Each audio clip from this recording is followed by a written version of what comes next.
नमस्कार। आज हम बिहार में डाउन सिंड्रोम के साथ जी रहे लोगों के जीवन को थोड़ा करीब से देख रहे हैं। उनके क्या संघर्ष हैं, क्या उम्मीदें हैं।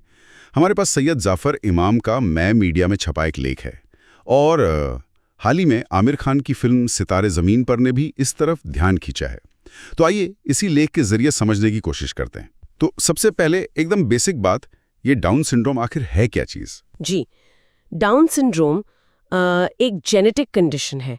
मतलब आमतौर पर हमारी हर कोशिका, हर सेल में 46 क्रोमोसोम होते हैं, लेकिन डाउन सिंड्रोम में क्रोमोसोम नंबर 21 की एक एक्स्ट्रा कॉपी होती है, तो टोटल 47 क्रोमोसोम हो जाते हैं। अच्छा, एक एक्स्ट्रा। हाँ, लेख में डॉक्टर धर्मेंद्र कुमार बताते हैं कि माँ की उम्र भी एक फैक्टर हो सकती है, जैसे बहुत कम उम्र या फिर 35 साल से ज्यादा। पर अच्छी बात यह है कि अब प्रेगनेंसी के पहले 3 महीनों में ही स्क्रीनिंग से इसका पता लगाया जा सकता है। तो पता चल सकता है पहले ही।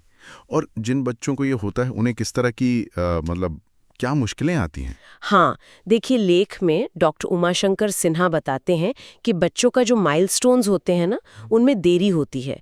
शारीरिक और मानसिक विकास थोड़ा धीमा होता है। कुछ फिजिकल फीचर्स भी हो सकते हैं, जैसे चेहरा थोड़ा चपटा लगना, आंखें ऊपर की तरफ तिरछी होना, गर्दन या हाथ पैर थोड़े छोटे होना। अच्छा।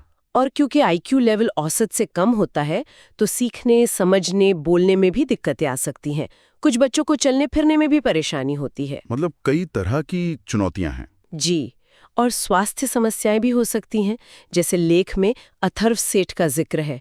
उनके दिल में छेद था जन्म के समय। ओह, लेख में कुछ परिवारों के अनुभव भी है ना, जमीनी हकीकत दिखाते हुए, जैसे किशनगंज की रेजबी खातून। हाँ बिल्कुल, रेजबी 16 साल की हैं और वो बोल नहीं पाती। स्कूल में बच्चे चिढ़ाते थे मोटी मोटी कह के, तो उन्हें स्कूल छोड़ना पड़ा। अरे, उनके भाई सरफराज बताते हैं कि वो समझती सब कुछ है, पर गले में शायद कोई दिक्कत है जिससे आवाज नहीं निकलती। परिवार की आर्थिक स्थिति ऐसी नहीं कि ऑपरेशन करा सकें, और दिव्यांगता कार्ड बनवाने में भी उन्हें बहुत दिक्कत आ रही है। दफ्तरों के चक्कर काटने पड़ रहे हैं और लेख के अनुसार पैसे देने के बावजूद काम नहीं हुआ है। ये तो बहुत दुखद है।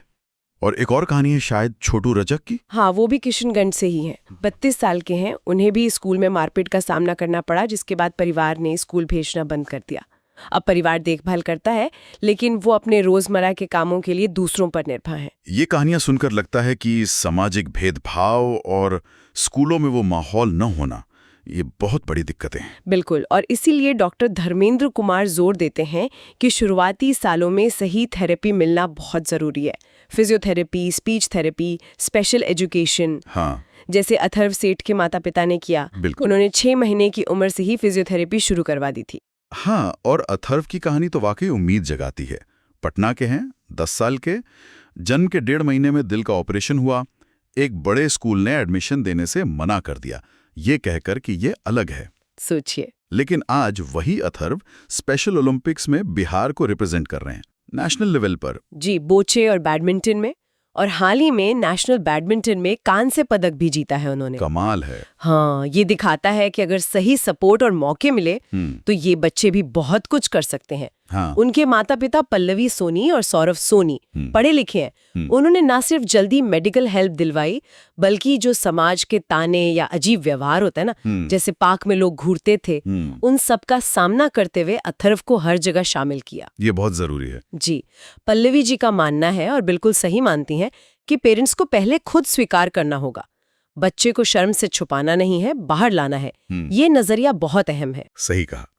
ये तो हुई परिवार और व्यक्तिगत कोशिशों की बात, लेकिन सरकारी स्तर पर सिस्टम से क्या मदद मिलती है? क्या योजनाएं हैं? देखिए, केंद्र सरकार का एक विभाग है, दिव्यांग जन सशक्तिकरण विभाग। वो मदद करता है।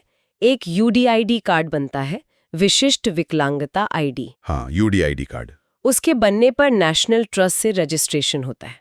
फिर कुछ योजनाएं हैं, जैसे मासिक पेंशन, जो पहले बिहार में 400 रुपए थी, अब शायद जुलाई 2025 से 1100 करने की बात है। अच्छा। केंद्र सरकार से इलाज के लिए साल में 1 लाख रुपए तक की मदद मिल सकती है। नौकरियों में 4% आरक्षण है। जागरूकता कार्यक्रम भी चलते हैं, जैसे बढ़ते कदम और स्पेशल ओलंपिक्स भारत जैसे मंच खेल के मौके देते हैं। योजनाएं तो काफी लग रही हैं सुनने में, लेकिन जैसा रिजबी के परिवार के साथ हुआ या अथर्व की माँ ने भी बताया, इन तक पहुंचना शायद आसान नहीं है। बिल्कुल, यहीं पर असली चुनौती है।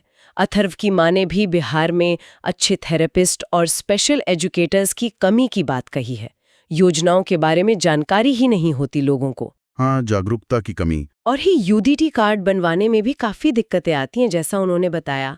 डॉक्टर धर्मेंद्र कुमार का भी मानना है कि बिहार में डॉक्टर शिवाजी कुमार के बाद दिव्यांगता के क्षेत्र में जो काम होना चाहिए था वो थोड़ा धीमा पड़ गया।